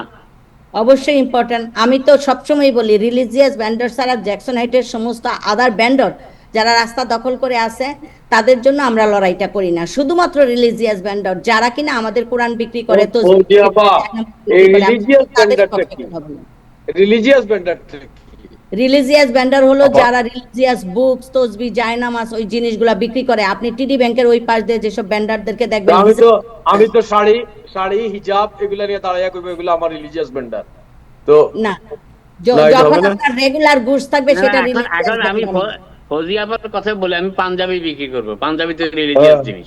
লুঙ্গি না, রেগুলার গুডস পরে না। আপনার কোড এন্ড কোড জিনিস আছে রিলিজিয়াস ভেন্ডরদের, কিছু ব্যবসায়ী ওইটা মেনেই চলে। আপনাকে দেখতে এনিওয়ে ফৌজিয়া বল যেটা বলতেছেন, নাজমুল ভাই বলতেছেন, আপনি যদি ওখানে বেন্ডিং করেন, it has to go through a process. Bending এরও আপনার লাইসেন্স লাগবে, বেন্ডিং পেশা হিসাবে আপনি সংঘবদ্ধ হইতে হবে। আপনি বেন্ডার হইলেন দিকে আপনি যে কোনো জায়গায় এই এই লুঙ্গি পায়জামা লইয়া আর লুঙ্গি নিয়ে আর হিজাব নিয়ে বসতে পারবেন না, পারলে এটাকে অ্যাবিউজ করতে পারবেন না। মানে এটা এই ব্যাপারে আমরা সব মানে একমত। পেটের দায় হোক আর পিঠের দায় হোক, আমরা আমাদের নির্যাতিত মানুষের পাশে থাকবো, এটা নিয়ে রাজনীতি করব না। আবার আইন শৃঙ্খলার দেশে থাকি, আমরা আইন শৃঙ্খলা মেনে চলবো। মানে জ্যাকসন হাইটের মানুষ খুশি এই যে রাস্তাঘাট পরিষ্কার হইতেছে, এগুলো এখন ওকে। সো আমি যে কারণে এই প্রশ্নটা মেয়রকে নিয়ে আসছিলাম, এই প্রশ্ন অনেকেই বলছে এখানে এই বেন্ডিং মেশিন যারা করে, ও যারা বেন্ডার, তারা একদিকে আপনার ওই ফুড স্ট্যাম্প নেয়, আরেকদিকে বলে যে কাজ নাই, আরেকদিকে ওই আপনার কি হেলথ কেয়ারের সুবিধা নেয়, আবার এখানে এসে ব্যবসা করে। মানে তো এগুলা তদন্ত করে সঠিকভাবে যারা বেন্ডর প্রকৃত ব্যবসায়ী একজন ক্ষুদ্র উদ্যোক্তা, আমরা তার পাশে থাকবো। জি, সবচেয়ে বড় কথা হলো জ্যাকসন হাইটের রিলিজিয়াস ভেন্ডারকে তার শস্য জায়গায় থাকতে হবে। এগুলো আমাদের কালচারের অংশ। দূর দূরান্ত থেকে মানুষ এদের কাছে জিনিস কিনতে আসে, রিলিজিয়াস জিনিস কিনতে আসে। বাকি যারা জেনারেল গুডস বিক্রি করে এইভাবে রাস্তাঘাট দখল করে, তাদের ক্ষেত্রে আমার বলার কিছু নেই, কারণ আমি নিশ্চয়ই সংগঠিত মানুষ হয়ে একটা অসংগঠিত ব্যাপারকে সাপোর্ট করবো না। কিন্তু যে রিলিজিয়াস ভেন্ডারের জন্য আমাদের লড়াইটা আছে, তারপরে এই যেরকম জালমুড়ির মতন মতো কিছু জিনিসপত্র আছে যেগুলো কালচারালি আমাদের সাথে প্লাগ ইন, এই সমস্ত জিনিসের জন্য কথা বলা যায়। কিন্তু তাই বলে একটা দোকান 10টা ব্যান্ডিং দিবে আর বিশৃঙ্খলা তৈরি করবে। ডাইভার্সিটি প্লাজায় মানুষের বিনোদনের জন্য, মানুষের বসার জন্য জায়গাটা বানানো হয়েছিল, এইটা তো আমি সংগঠক হয়ে সাপোর্ট করতে পারি না। ওকে, থ্যাংক ইউ সো মাচ। আপনার তাহলে আমরা বলতে পারি যে পুলিশের যে অ্যাকশন আপনার ভেন্ডরদের বিরুদ্ধে, এটাকে আপনারা সাপোর্ট করছেন, রাইট? হ্যাঁ, আমরা এটাকে সাপোর্ট করতেছি না, কোনো পুলিশি অ্যাকশনকে আমরা এটাকে সাপোর্ট করি না। এখানে পুলিশ আসলো কেন? ছোট ব্যবসায়ীরা কি ভেন্ডরদের সাথে আলোচনায় বসতে পারতো না? একটা নেগোসিয়েশনে যাইতে পারতো না? কোনো বিষয়ে পুলিশ কোনো সমাধান না। পুলিশ জিনিসটাই আমার পছন্দ না। সবকিছুতে পুলিশ কেন? জ্যাকসন হাইট কি আউট অফ কন্ট্রোল হয়ে গেছে? ভেন্ডররা দখল করে ফেলছে, এখানে কি একটা আলোচনা হইতে পারতো না? ছোট ছোট ব্যবসায়ীদের ক্ষতি না করে কি একটা আলোচনার দ্বার খোলা ছিল না যে পুলিশকে রেখে আনছে? সিটি কাউন্সিলের মাধ্যমে কোনো আলোচনা কি হয়েছে? কে কার সাথে আলোচনা করবে? সিটি কাউন্সিল মেম্বারকে ডাইকা কোনো আলোচনার উদ্যোগ কি নেওয়া হয়েছে? ব্যবসায়ী সমিতিগুলা এখন তো মেয়র হচ্ছেন সর্বসর্বা, মেয়র নিজে আপনার কাবাব কিভাবে খাবার খেতেন, উনি জ্যাকসন হাইটে উনি চাকরি করেছেন সিডিসিতে, রাইট? He knows everything. উনি অ্যাডমিনিস্ট্রেশনের প্রধান, পুলিশ উনি হচ্ছেন সবকিছুর ঊর্ধ্বে। উনার সময় এই ধরনের ঘটনা, এই জন্যই প্রশ্নটা আসছে যে উনি এক সময় তো ভেন্ডরদের পক্ষে লড়েছেন, রাইট? এখন উনার পুলিশ এই ভেন্ডরকে উচ্ছেদ করছে। ভেন্ডরদের পক্ষে এখনো লড়বেন? ব্যাপারটা মেয়রের অফিস পর্যন্ত আগে তো যাইতে দেন। পুলিশ তো আর মেয়রের কথায় আসেন। আপনাকে বুঝতে হবে লোকাল বিজনেস পুলিশ কল দিছে, পুলিশ এসে একটা অ্যাকশন নিছে। কিন্তু এই যে লোকাল বিজনেস, আপনারা তো নিজেদের উপরে কখনোই আঙ্গুল তোলেন না, সবসময় থার্ড পার্টির আঙ্গুল তোলেন। আপনাদের জ্যাকসনাইট বিজনেস অ্যাসোসিয়েশন কি গাছ কাটছে যে তারা স্ট্রিট ভেন্ডরদের সাথে একটা আলোচনা না করে এত বড় পুলিশি অ্যাকশনটা আনছে? জ্যাকসনাইট বিজনেস অ্যাসোসিয়েশন কোন কাজের লেগা? আপনারা একটু আগে বললেন মেয়রের কোনো দায়িত্ব নাই এতে, আপনি বলছেন। আগেই বললেন সংগঠিত না হোক, আলোচনার জন্য কি তাদেরকে ডাকছে কিনা বিজনেস? কাকে ডাকবে? কে ডাকবে? সবাইকে ইন্ডিভিজুয়ালি বসার জন্য কি বলছে? বলে নাই, নিশ্চয়ই বলে নাই। কারণ এই সংগঠনগুলো আছে শুধু সভাপতি আর সেক্রেটারি হওয়ার জন্য। নিজের নামের আগে সভাপতি সেক্রেটারি লাগাবে, বড় বড় জায়গায় গিয়া সাদা পলিটিশিয়ানদের সাথে ছবি তুলবে, এই তো এদের কাজ। ইন্ডিয়ান বিজনেস অ্যাসোসিয়েশন গিয়া চাটামি করবে মেয়রের আর উমুকের। জ্যাকসনাইটের শৃঙ্খলা ফিরানোর জন্য এই দুইটা গ্রুপের একটা ফুটা কোনো উদ্যোগ আছে? নিজেদের সংগঠনগুলার কোনো কিছু নাই, ঘাস কাটে আর আমরা খালি দোষ দেই আরেক পক্ষরে। আমরা যদি এথনিসিটি হিসাবে সংঘবদ্ধ না থাকতে পারি, বাইরের থেকে পুলিশ ডেকে আনি, একটা ইন্ডিয়ান ভেন্ডর এখান থেকে ক্ষতিগ্রস্ত হয়েছে, সব বাংলাদেশি ভেন্ডর। তবে যে পুলিশ অ্যাকশনকে আপনি কিভাবে দেখছেন? আপনি কি এটা কন্ডেম করেন? কোনটা কন্ডেম করি? পুলিশি অ্যাকশন যেটা। পুলিশি অ্যাকশন আমি মোটেও সাপোর্ট করি না। আমি বারবার বলতেছি যে পুলিশ কেন ডাইকা আনা হইলো, সেই দায়টা কে নিবে? কেন পুলিশকে খবর দেওয়া হইলো? এত বড় পুলিশি অ্যাকশন কি বিজনেস অ্যাসোসিয়েশনের অনুমতি ছাড়া হয়েছে বলে আপনার মনে হয়? ওকে, এরপরে আসি আপনার না এখানে যারা থাকে, এখানে যারা বাস করে, আপনি বললেন বিজনেসম্যানরা কন্ট্রোল করছে, এখানে যারা বাস করে তারাও তো কমপ্লেইন করতে পারে। তারা কমপ্লেইন করলো, এত বড় পুলিশি অ্যাকশন নাজমুল ভাই বিজনেস অ্যাসোসিয়েশনের রিকোয়েস্ট ছাড়া হয় নাই। আপনাকে এটা বুঝতে হবে। জ্যাকসন হাইটে কিছু করতে আসলে পুলিশ আগে বিজনেস অ্যাসোসিয়েশন গুলাকে নক করে, সিটি কাউন্সিল মেম্বারকে নক করে। এই দুই গ্রুপের একটা গ্রুপ অবশ্যই অ্যাওয়ার আছে। এখানে দায় হয়েছে শেখরের, এখানে দায় হয়েছে বিজনেস অ্যাসোসিয়েশনের আগে, তারপরে মেয়র অফিসে যান। মেয়র অফিসের মাস এঙ্গেজমেন্ট যে অফিসটা আছে, নিশ্চয়ই আমরা অফিসকে জিজ্ঞাসা করতে পারি তারা কতটুকু অ্যাওয়ার ছিল, কেন তারা এই পুলিশি অভিযান থামায় নাই। পুলিশি অভিযানের আগে আলোচনার দ্বার খোলা রাখা দরকার ছিল। একটা আলোচনা কি হয়েছে যে 3বার আলোচনা ফেল হয়েছে, চলো এবার পুলিশ নিয়ে আসি, এটা তো ঠিক করে নাই কাজটা। না আলোচনা করবে তো, ভেন্ডররা তো সংগঠিত নয়, ইন্ডিভিজুয়াল। সংগঠিত না হইলেও তাদের ডাকা হইছে কিনা একবারও? ওকে, অন্য প্রসঙ্গে একটু আলোচনা করি। ডাকছে কিনা একবারও আলোচনা? এটা শুনেন, আমার মনে হচ্ছে আমরা আগে সব সময় যে কোনো কিছু সেই মেয়র এরিক অ্যাডামের কন্ডেম করছি বা তার সমালোচনা করছি, কিন্তু বর্তমান মেয়র যিনি আছেন তার সময় যখন এই ঘটনাটি ঘটেছে, আপনি বারবার এরিক অ্যাডামে যাইতেছেন। ভেন্ডর হামলা হয়েছিল ব্লাউজিওর সময়। ইয়েস ম্যাম, আপনি নিজেই এরিক অ্যাডামের প্রশাসনের সমালোচনা করেছেন তখন। এখন মামদানি সমালোচনা করলে অসুবিধা কোন জায়গায় আছে? শুনেন, আপনারা তো দেখা যায় যে মেমোরি লস মানুষ। ডেমোক্রেসি নাওতে যে ডকুমেন্টারিতে আমাকে দেখাইছে আধা ঘন্টা লাগায়, সেই ডকুমেন্টারিতেই আমি বলছি যেদিন মেয়র মামদানি জনগণের হিতের বিপরীতে কাজ করবে 1 সেকেন্ড লাগবে তার বিরুদ্ধে প্রোটেস্ট করতে। এটা কি কেউ কি আমাদের বন্ধু? Politician never our friend. Okay, so আপনি কি মনে করেন না যে এই যে দায় দায়িত্ব পুলিশের যে অ্যাকশনের দায় দায়িত্ব মামদানির উপর, যে আপনি মনে করেন না এটাকে? এই দায় দায়িত্ব আগে আপনাদের বিজনেস অ্যাসোসিয়েশনের, তারপরে আমাদের কোনো বিজনেস অ্যাসোসিয়েশন, আমরা তো মিডিয়া। আর মিডিয়া হিসেবে আপনি তো এর আগে রাস্তায় ছিলেন, এইজন্য আপনাকে প্রশ্ন করছি। আপনি যতই চেষ্টা করেন না কেন কমিউনিটির দায় এড়ায় চলে যাবেন, আমি তো এটা হইতে দিব না। আগে আপনার দায় বিজনেস অ্যাসোসিয়েশনের, তারপর কার দায় এটা? মেম্বার। ওকে, ওকে, এরপরে আসি আপনাদের ড্রাম বিটস। এই সমস্ত বিষয়ে সবচেয়ে বটম লাইন হওয়া উচিত আইনকে আইনের পথে চলতে দেন। রাইট, ওকে। ড্রাম বিটস যে আইন যদি পছন্দ না হয় আইন বদলিয়ে ফেলেন, সেই ক্ষমতাও আপনার আছে।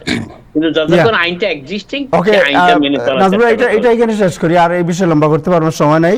আমি আরেকটা প্রশ্ন করতে চাই কাজী ফজি আপনাকে, আপনি শুনতে পাচ্ছেন? কাজী ফজিয়া শুনতে পাচ্ছেন? উনি ফোনে আছে, অন্য আলাপে যান।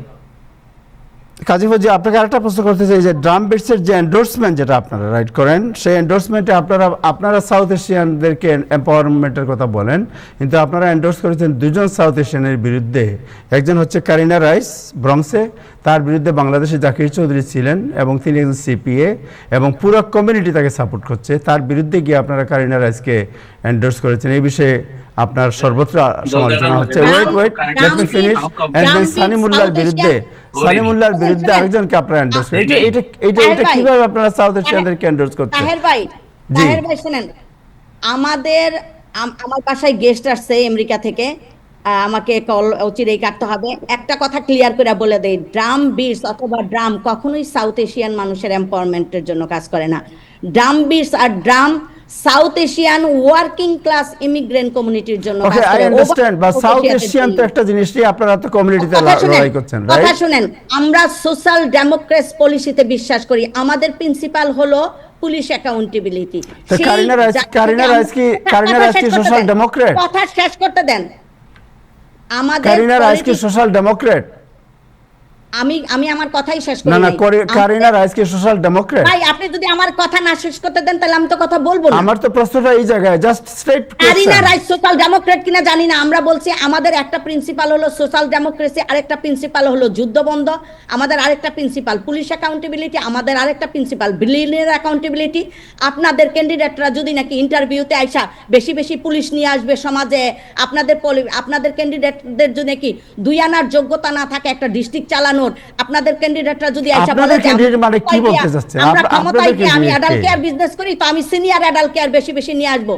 আমাদের ইন্টারভিউ করে মেম্বাররা, সেই ইন্টারভিউতে যদি মানুষ পাস না করতে পারে, সেই ইন্টারভিউতে যদি সে উল্টাপাল্টা কথা বলে, এই দায়িত্ব ড্রামের না। আপনাদের যত এন্ডোর্সমেন্ট সব তো DSA align endorsement. Identity politics করে না। বাংলাদেশি হইলেই তাকে আমাদের মনোনয়ন দিতে হবে, এই পলিটিক্স দাম করে না। সো আমি যদি বলি যে কারিনা রাইস আর জাকির চৌধুরীর, কারিনা রাইসকে আপনারা কিভাবে সাপোর্ট করেছেন? পলিটিক্যাল জিনিস আপনাকে বুঝতে হবে। জাকির চৌধুরী ইন্টারভিউতে কি বলছে, ব্রনসের মেম্বাররা জাকির চৌধুরীর ইন্টারভিউ নিছে, সেইখানে যদি ব্রনসের মেম্বাররা বলে যে এই লোক আমাদের সংগঠনের পলিটিক্যাল প্রিন্সিপালের বিরুদ্ধে কথা বলতেছে, সেখানে আমরা কেন তাকে করতে দেব? সে কত ফেমাস আর কত বাঙালি তার পিছনে, সেটা তো আমাদের জানা। ড্রাম বিটস তারা কাজ করে না সাউথ এশিয়ানদের সাথে, তারা কাজ করে না। আমি এই কথা বলি নাই, আজে বাজে কথা বলবেন না টিভির মধ্যে না। আমি বলছি আমরা কাজ করি ওয়ার্কিং ক্লাস মানুষের স্বার্থের জন্য, আর সেই স্বার্থ বিরুদ্ধে যদি নাকি বাংলাদেশি কথা বলে, আমি কথা বলি, দরকার পড়ে আমারও গার্ডরা ডাম থেকে বের করে দিবি, সোজা হিসাব যেটা। অলরাইট, ওকে। সো আপনারা সানিমুল্লাহকে এন্ডোর্স করেন নাই, আপনারা কারিনা রাইসকে এন্ডোর্স করেছেন জাকির চৌধুরীর বিরুদ্ধে, right? Okay, thank you so much. জনাব হাসান ফজলু, আপনাকে অনেক শুভেচ্ছা। তাহের ভাই, জি একটা সেকেন্ড। হাসান ভাই বলার আগে আমি আবারও বলি, যাই করেন না নাই করেন, আইডেন্টিটি পলিটিক্সটা আমাদের সাথে। আইডেন্টিটি পলিটিক্স করছি না, আপনারা যা Identity বলেন politics এটা নিয়ে আমরা করবেন। কথা বলছি। Identity আপনারা বলেন politics টা আমাদের অলওয়েজ সাথে আপনারা করবেন। ইউজ করেন যে ওয়ার্কিং না, ক্লাস, না, ইমিগ্রেন্ট আমরা কমিউনিটি, working এগুলো class, আপনারা ব্যবহার আমরা করেন। working class আপনাদের যে স্বার্থ এবারের নিয়ে যে কাজ করি। এন্ডোর্সমেন্ট, সুতরাং আপনাদের এন্ডোর্সমেন্ট candidate- পুরোটাই গেছে আপনাদের বাংলাদেশি এন্ড ক্যান্ডিডেটরা সাউথ যদি এশিয়ান নাকি ওয়ার্কিং বিলিনিয়ার ক্লাসের বিরুদ্ধে। স্বার্থ দেখে আর পুলিশের স্বার্থ আপনারাও দেখে, sorry, আইডেন্টিটি no, পলিটিক্স করতেছেন কিন্তু এখানে। আপনারা এবং একটা identity গোষ্ঠীর politics স্বার্থ করতেছেন। সংরক্ষণ করতেছেন আপনারা। আপনারা আইডেন্টিটি পলিটিক্স করতেছেন, আর দয়া করে এই No, জিনিসটা no, no, করবেন। no, আপনি জানেন what I am talking about. আপনার ক্যান্ডিডেট আপনাদেরকে আরো অনেক বেশি অ্যাকাউন্টেবল হতে হবে এবং আমরা অ্যাকাউন্টেবল করব আপনাদেরকে। আমাদেরকে অ্যাকাউন্টেবল করার আগে নিজেদেরকে অ্যাকাউন্টেবল করেন। অবশ্যই। আর দুই আনা বিজনেসের জন্য আজে বাজে জিনিসপত্র করেন না ভাই। থ্যাংক ইউ সো মাচ, আপনাকে অনেক ধন্যবাদ। অনেক ধন্যবাদ। আপনারা কারিনা রাইসকে কিভাবে আপনারা করলেন যে আপনি সে একটা মেশিনের লোক, তাকে আপনারা এন্ডোর্স করে আপনি বাংলাদেশি কমিউনিটির বিরুদ্ধে এন্ডোর্স করছেন। আপনারা সোজা কথা হলো আমরা আমাদের প্রিন্সিপালের বাইরে যাব না। আপনারা সানিমুল্লাহকে এন্ডোর্স না করে আরেকজনকে এন্ডোর্স করছেন। He is a candidate of working class. যোগ্য মনে করেন ক্যান্ডিডেটকে, যাদের নাম আপনি নিতেছেন, আপনি নিজে তাদেরকে যোগ্য মনে করেন যে একটা ডিস্ট্রিক্ট চালাইতে পারবে? আমি যোগ্য মনে করি না করি সেটা অন্য জিনিস। আপনারা যোগ্যতার মাপকাঠি দেন, তাহলে মাপকাঠিটা ক্লিয়ার করেন সবার সামনে যে এই আপনি নিজে মাপকাঠি মনে করেন, আপনি নিজে মাপকাঠি ক্লিয়ার করেন। নাম আপনি নিতেছেন। আপনারাও আরেকটা, অনেকে মনে করে যে আপনারাও একজন স্ট্যাটাস কো এন্ডোর্স করছেন। আপনারা না, আমরা স্ট্যাটাস কো করতেছি না, বুঝছেন? আমরা just working class No, no, no, no, no, not at all, আমার not at all, মেম্বাররা not at ইন্টারভিউ all. করে যদি এটা আপনারা বলেন নাকচ আপনারা, করে, কিন্তু সেটা তো আপনাদের আপনার অনেক fault, এটা তো কাজ আমার এখন fault। সমালোচনা হচ্ছে, কিন্তু অনেক কাজের সমালোচনা হচ্ছে আপনাদের। আমাদের মেম্বারদের দ্বারা ইন্টারভিউ করি, যারা ইন্টারভিউ দিছে তাদেরকে জিজ্ঞেস করেন না ওকে, মেম্বারদের আমার সাথে তো কি কথা বলছে। আমাদের ইন্টারভিউ আমি তাকে জিজ্ঞেস করবো কেন? আমি বলছি আপনি উত্তরটা দেন নাই যে কারিনা রাইসকে আমি আপনি আপনাকে বারবার বলতেছি আইডেন্টিটি পলিটিক্স করবেন না। মেম্বাররা ইন্টারভিউ নিছে, মেম্বারদের সাথে আমি fail করছে। আইডেন্টিটি পলিটিক্সে বলছি না, বলছি আপনাকে প্রশ্ন করছি, প্রশ্নের উত্তরটা দিলেই তো আপনি হয়ে যায় যে আপনারা কিভাবে জাস্টিফাই করেন জাকির চৌধুরীর বিরুদ্ধে কারিনা রাইসকে আপনারা এন্ডোর্স করেছেন, right? How you are justifying this? Karina রাইসকে তো আমরা গতবারও এন্ডোর্স করছি। আপনি তখন ওইখানে অন্য কেউ ছিল না, রাইট? ও এইবার বাংলাদেশে হইলো বলে আমরা কারিনা তখন রাইসের তখন অন্য, endorsement চাইনি ওকে, তো। সো আর কিছু জানতে হবে না। Thank you so much. Hasan ভাই, আপনার কাছে যাচ্ছি, একটু কথা বলি আপনার সাথে। তাহের ভাই দয়া করে আমাদের সাথে করবেন না। ওকে, আপনার সাথে আমি ফাইট করছি না, আপনার সাথে আপনি আমার প্রশ্নের উত্তর দেন নাই। থ্যাংক ইউ হাসান ভাই, থ্যাংক ইউ সো মাচ, আপনাকে অনেক ধন্যবাদ। আমি জানতে চাচ্ছি যে আগে আপনার সাথে আলাপ করার আগে একটা ভিডিও দেখে নিই প্রেসিডেন্ট ট্রাম্পের। তার আগে একটা কথা বলি আমি। জি, সবচেয়ে বড় খবর এই মুহূর্তে নিক্স এবং স্পার্স 54-54 54 এটা নিয়ে আলোচনা এতক্ষণ 10 পয়েন্ট পিছিয়ে ছিল নিক্স, ফাইনালি এখন তারা ইকুয়ালাইজ করেছে, অবশ্য 2 পয়েন্ট এগিয়ে গেছে Spurs, but still they are giving a good fight. Wow, this আচ্ছা, আপনি দেখুন। এই ভিডিও That's দেখা great যায় news.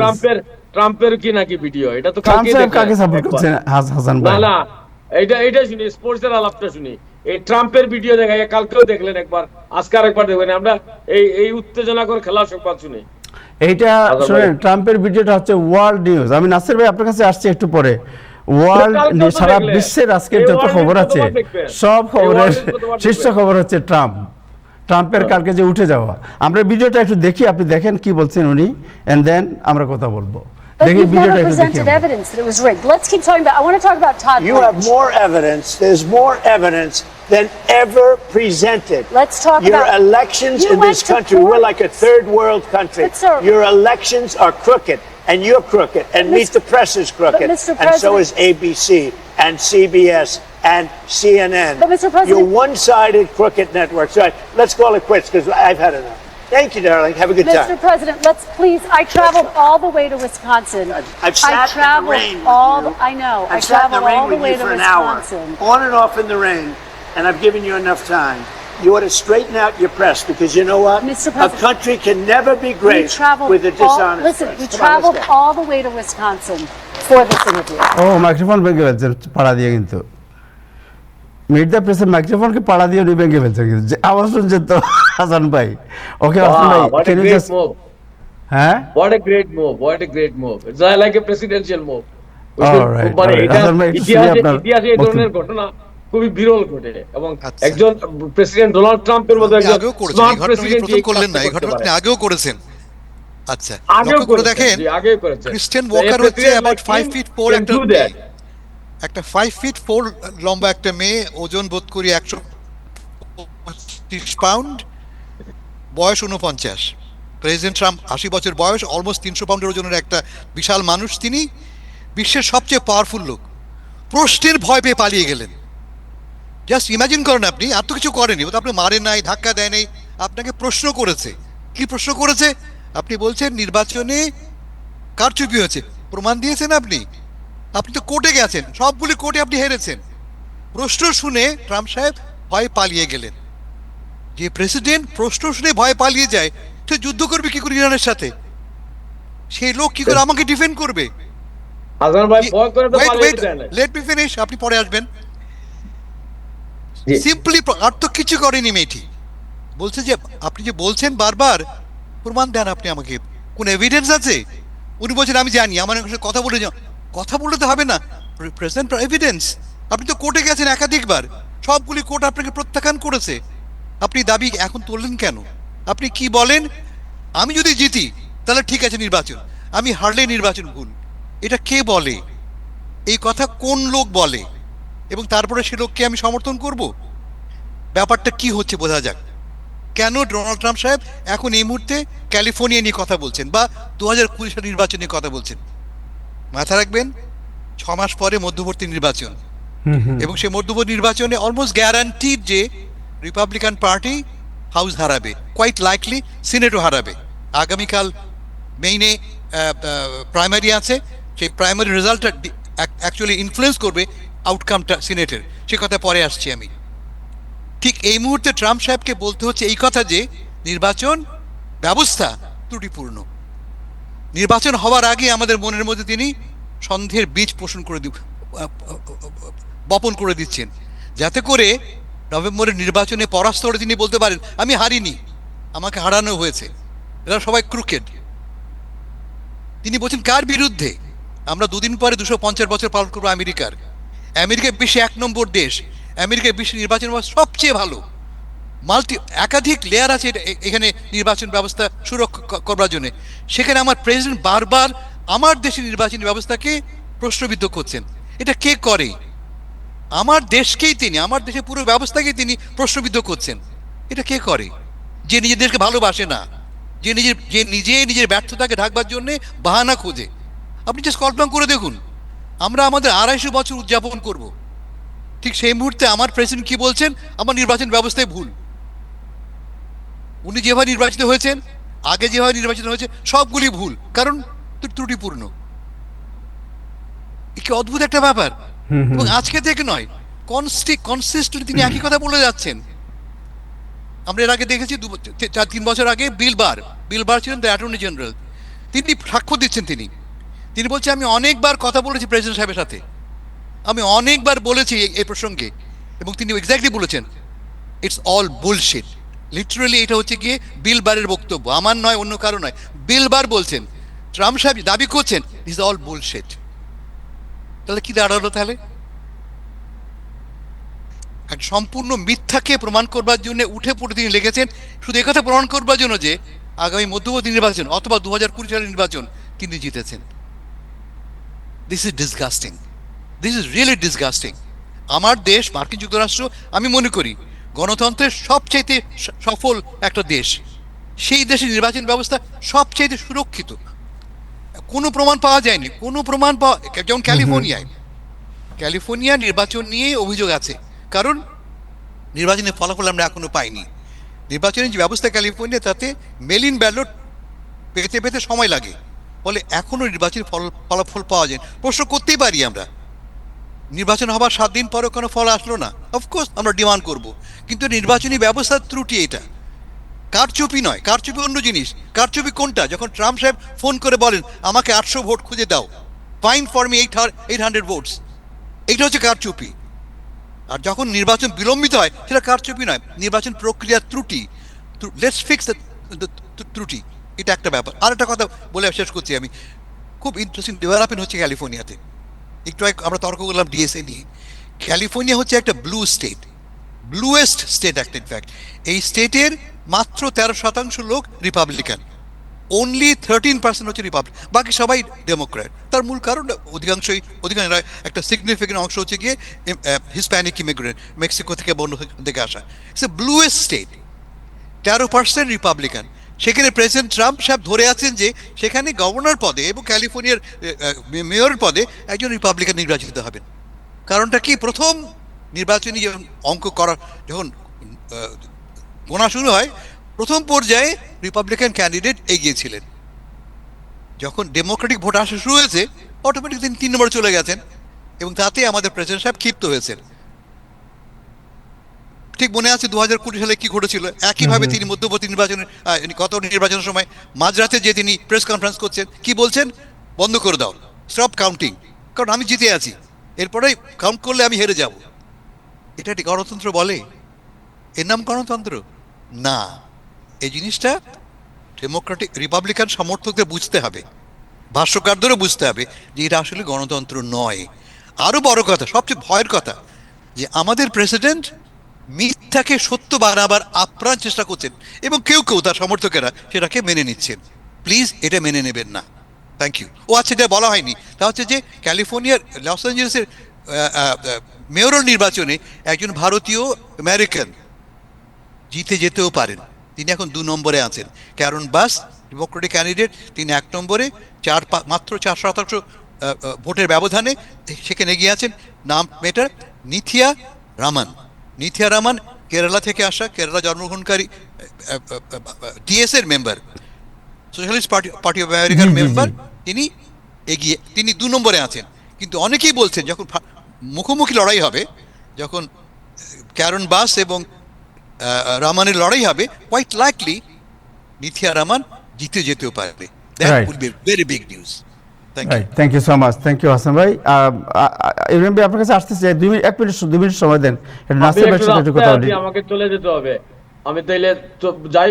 না, আপনি তাহলে বিশ্বকাপ সম্পর্কে ট্রাম্পের যে ভিসা খোলাখড়ি, এই ভিসা খোলাখড়ির পরিপ্রেক্ষিতে বিশ্ব আনন্দের মধ্যে যে বিষাদের ছায়া। আপনাকে ধন্যবাদ দিয়ে দেই। আমি বলতেছি ভিসা কড়াকড়ি, আপনারা ধন্যবাদ দিয়ে। গণতন্ত্র এটাই যে একটা ইস্যু নিয়ে কালকে কথা বলতেছেন এবং টেলিভিশনের মালিক এবং উপস্থাপক চাইলে আজকেও করা যায়। এবং এটা মানে হাসান ফেরদৌস ভাইয়ের মাধ্যমে এই পুরা কাহিনী আবার বিস্তারিত ভাবে উপস্থাপন না করা পর্যন্ত মানে এটা যে আপনার যে শান্তি হলো না। এবং হাসান ফেরদৌস ভাই ওই ঘটনা ওইখান থেকে টানাটানি করে পুরো একটা রাষ্ট্রবিজ্ঞান আমাদের উপর চাপাইয়া দিলেন। এটাই বলে গণতন্ত্র। এবং আমি মনে করি প্রেসিডেন্ট ডোনাল্ড ট্রাম্প ক্ষুব্ধ না হয়ে স্মার্টলি হি ম্যানেজড ইট ইয়েস্টারডে। এনিওয়ে, আজকে আমি ওকে সো আপনি যেটা বলছেন, কালকে আমরা আলোচনা করেছিলাম পুরো জাস্ট ঘটনাটা, আর আজকে এটা নিয়ে আলোচনা করলাম যে এটার প্রেক্ষাপট এবং এর যে ইমপ্যাক্ট, এটা নিয়ে আরো আলোচনা, কালকেও আলোচনা হতে পারে এটা নিয়ে। পলিটিক্যাল সায়েন্স আমাদের উপর চাপা দিলে আমি কিছু মাইন্ড করি নাই।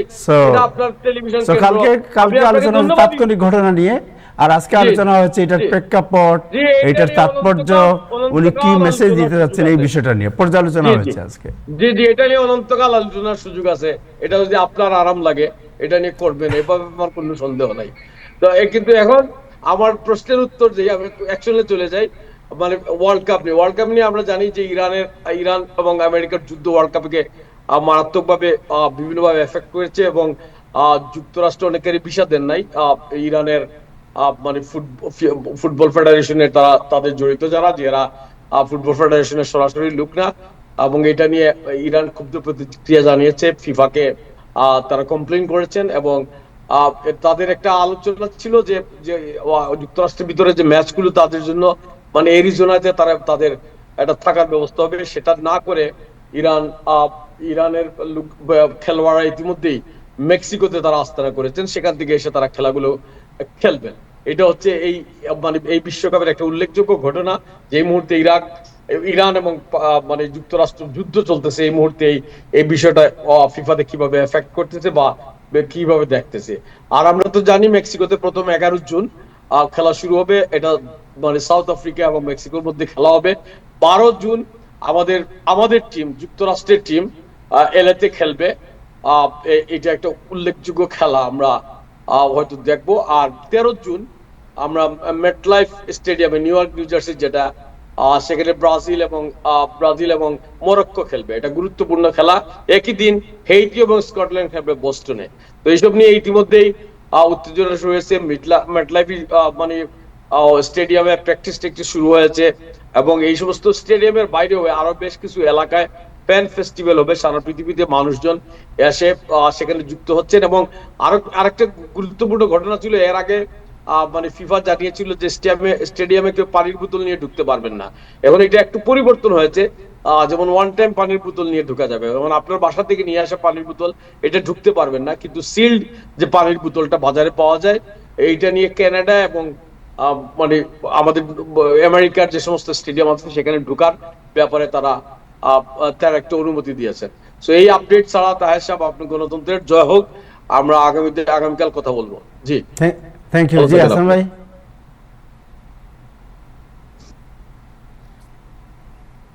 চৌধুরী সাহেবকে ধন্যবাদ, তিনি আমাকে আরেকটা কথা বলার সুযোগ দিলেন।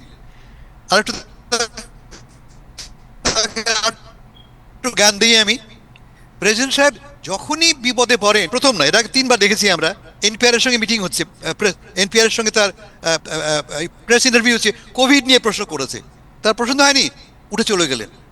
পৃথিবীর কোন দেশের প্রেসিডেন্ট, সবচেয়ে পাওয়ারফুল লোক, প্রশ্ন শুনে ভয় পায়, প্রশ্ন উত্তর দিতে ভয় পায়, কে আছে আমার চোখে পড়েনি, উঠে চলে যায় ভয়, লিটারালি ভয়।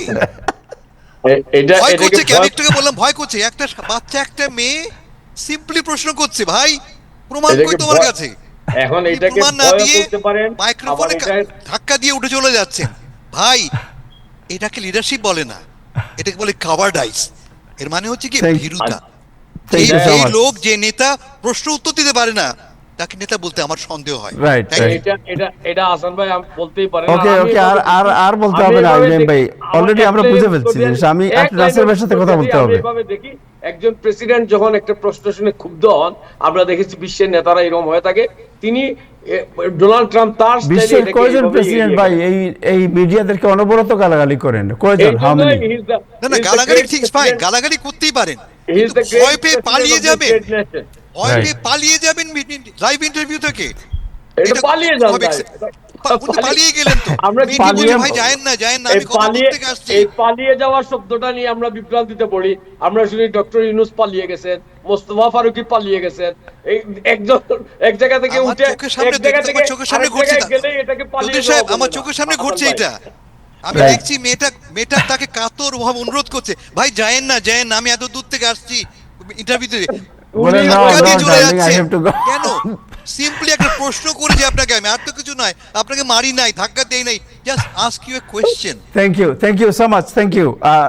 জনাব আবু নাসের, আপনার সাথে যাই, একটু সরি ফর লেট। নাসির ভাই, আপনি তো নির্বাচন কমিশনের দায়িত্ব পালন করছেন, আপনাকে অভিনন্দন। বাংলাদেশের নির্বাচন নিয়ে যে আপনাদের যে চিন্তা ভাবনা এবং সোসাইটির নির্বাচন নিয়ে প্রতি বছর আপনি জানেন বিভিন্ন ধরনের বিতর্কের সৃষ্টি হয়, বিং এ ইলেকশন কমিশনার, এবং আপনি অত্যন্ত অভিজ্ঞ ইলেকশন কমিশনার। আপনি এর আগে অনেকগুলো সংগঠনের ইলেকশন কমিশনের দায়িত্ব পালন করেছেন। আপনার কাছে জানতে চাই, আপনি কিভাবে প্রসিড করছেন বাংলাদেশের নির্বাচনকে? তাহের ভাই, আপনাকে অনেক ধন্যবাদ। আপনার অগণিত যারা যেখানে বসে আপনার এই আজকের অনুষ্ঠান দেখতেছেন, তাদেরকে আমি আমার ধন্যবাদ জ্ঞাপন করছি এবং আমার আন্তরিক শুভেচ্ছা জ্ঞাপন করছি। বাংলাদেশ সোসাইটির নির্বাচনে আমি স্বচ্ছ এবং সুন্দর একটা ফেয়ার, সবার কাছে গ্রহণযোগ্য একটা নির্বাচন দেওয়ার জন্য আমি এবং আমার কমিশন বদ্ধপরিকর। আমি অতীতের অনেক অভিজ্ঞতার আলোকে আমি অনেক কিছু দেখেছি এবং আমি মনে হয় নিউ ইয়র্কের ভিতরে সবচেয়ে বেশি নির্বাচন পরিচালনা করেছি। আমি সমস্ত কিছু অভিজ্ঞতা সবকিছু এখানে কাজে লাগাবো। আমি যেখানে সবার কাছে গ্রহণযোগ্য হয় আমি সব কিছুকে সেইভাবে প্রাধান্য দিব। এখানে আমার কাছে কোনো ব্যক্তি বা কোনো প্রতিষ্ঠান কখনো স্থান পাবে না। আমি সুন্দরভাবে বাংলাদেশ সোসাইটির একটা কনস্টিটিউশন আছে এবং বাংলাদেশ সোসাইটির কনস্টিটিউশনের আলোকে আমি একটি নির্বাচনের তফসিল তৈরি করব সবাইকে নিয়ে, আমার নির্বাচন কমিশনকে নিয়ে। সে দুইটার আলোকে, একে তো বাংলাদেশ সোসাইটির কনস্টিটিউশন, দ্বিতীয়ত আমাদের বাইলজের মাধ্যমে আমাদের সমস্ত নির্বাচন পরিচালনা হবে। সেখানে সব কিছু পুঙ্খানুপুঙ্খভাবে থাকবে এবং আমরা সবসময় সেটাকে ফলো করব। এবং আমাদের এই তফসিলটা হবে ভোটারদের এবং ক্যান্ডিডেটদের সবার সুবিধার জন্য, যারা যেন সুন্দরভাবে ফেয়ারভাবে তারা ইলেকশন করতে পারে এবং তাদের মতামত সবখানে ব্যক্ত করতে পারে, তারা জনগণের কাছে বুঝতে পারে তাদের কি উদ্দেশ্যে তারা ভোটে দাঁড়াচ্ছেন। সব কিছু সুযোগ সুবিধা আমরা আমাদের নির্বাচনী তফসিলে থাকবে এবং আমরা সেভাবে নির্বাচন পরিচালনা করব। আশা করি আমি আপনাদের সকলের এবং যারা বাংলাদেশ সোসাইটিতে ভোটার হন নাই, যারা ভোটার হয়ে নেবেন এবং ভোটার হয়ে আমাদের সকলকে সহযোগিতা করবেন, এই কামনায় আমি করছি। ইলেকশনের কোনো ডেট এখনো কোনো কিছু আপনার তফসিল ডিক্লেয়ার করেননি? হ্যাঁ, ইলেকশন একটা ডেট অলরেডি আমরা করেছি, সেটা হলো গিয়ে অক্টোবর 18 তারিখ রোববার। এবং Okay. আমরা অলরেডি 5টা সেন্টার আমরা অলরেডি কনফার্ম করেছি, বাট আগামী 3-4 দিন ওভার কনফার্ম করে ফেলবো আমরা। তারপরে পত্রিকায় বা তারপরে সবার মাধ্যমে আপনাদেরকে জানাই দিব। মানুষ যখন জানবে যে বাংলাদেশ সোসাইটির ইলেকশন একটা ডেট পড়ে গেছে অলরেডি, তখন মানুষ ভোটার হওয়ার জন্য এটার প্রতি আরো উদ্বুদ্ধ হবে। সবাইকে উৎসাহিত করার জন্য আমরা এটা জানিয়ে দিব অতি সত্বর। ওকে, সো 5টা বড়তে এবার 5টা ইলেকশন সেন্টার হবে এবার, তাইলে স্টেটেন আইল্যান্ডও আপনারা এবার মানে সেন্টার করবেন? স্টেটেন আইল্যান্ডে যারা ভোটার তারা সবসময় ব্রুকলিনে আসে ভোট দিবেন। কানেকটিকাটে যারা ভোটার তারা সবসময় ইয়েতে ভোট দিতেন, ব্রঞ্জে আসি, তারা এবার ব্রঞ্জে ভোট দিবেন। তারপরে আপনার ম্যানাথনে যারা ভোটার হবে তারা উডসেট কেন্দ্রে ভোট দিবেন। লং আইল্যান্ডে যারা থাকবে তারা আমাদের জামাইকা সেন্টারে ভোট দিবেন। এভাবে আমাদের সবকিছু জিপ ওয়ার্ড হাউ মেনি সেন্টার, প্রস্তুতি নিয়ে হাউ মেনি ভোটের সেন্টার কয়টা হবে অল টুগেদার? 5টা সেন্টার হবে। 5টা সেন্টার, এর মধ্যে ব্রুকলিন থাকবে একটা, অক্সফোর্ড পার্কে থাকবে একটা, রাইট? রাইট, ব্রুকলিনে থাকবে একটা, ওজন পার্কে থাকবে একটা, জামাইকা থাকবে একটা, উডসাইডে থাকবে একটা, ব্রঞ্জ থাকবে একটা। ও, এই 5টা থাকবে আপনাদের। এমনি ইলেকশনের কোড অফ কন্ডাক্ট বা এইগুলো কি আপনারা ইতিমধ্যে কোনো নির্দেশনা জারি করেছেন বা নির্দেশনার সিদ্ধান্ত নিয়েছেন কোড অফ কন্ডাক্ট কি হবে? সেটা এখনো এই মাসের জুনের 30 তারিখে ভোটার হওয়ার শেষ দিন। আচ্ছা। জুনের 30 তারিখে ভোটার হওয়ার পরে আমরা সবকিছু আপনাদের কন্ডাক্ট বা কখন কোনটায় কোন পরিস্থিতি কি হবে সব আমরা জানাই দিব। এখন পর্যন্ত আমরা তো জানি না কতগুলো ভোটার হচ্ছে, এবং এটার উপর নির্ভর করে আমরা সবগুলো জানাই দিব। এরপরে ভোটার হওয়ার পরে কয়জন ক্যান্ডিডেট হবে এগুলো তো এখনো অন্ধকারে, এখনো তো আমরা কিছু জানি না। ক্যান্ডিডেট হওয়ার পর সবকিছু আমরা জানাই দিব এগুলো সবাইকে। থ্যাংক ইউ সো মাচ, আপনাকে অনেক ধন্যবাদ জনাব আবু নাসের। আপনাকে অনেক ধন্যবাদ, এবং আমাকে টাইম টিভিতে কিছু বলার জন্য যে আপনি সুযোগ করে দিয়েছেন সেজন্য ধন্যবাদ। আপনার এই প্রবাসে অনেক ধরনের অভিজ্ঞতা সাংবাদিক জগতে, গত 30 বছর থেকে আপনার সাথে আমাদের সম্পর্ক জানাশোনা। আপনি সাংবাদিক জগতে অনেক প্রচুর খাটা খাটেন এবং নিষ্ঠতার সহিত এবং অনেক খাটা খাটেন। আপনাদেরকে অনেক ধন্যবাদ। সবাই ভালো থাকবেন, সুন্দর থাকবেন। আল্লাহ হাফেজ। Thank you so much, thank you, আপনাকে অনেক ধন্যবাদ। দর্শক, আজকে এ পর্যন্তই, আগামীকাল আবার দেখা হবে। সবাই ভালো থাকবেন, খুদা হাফেজ।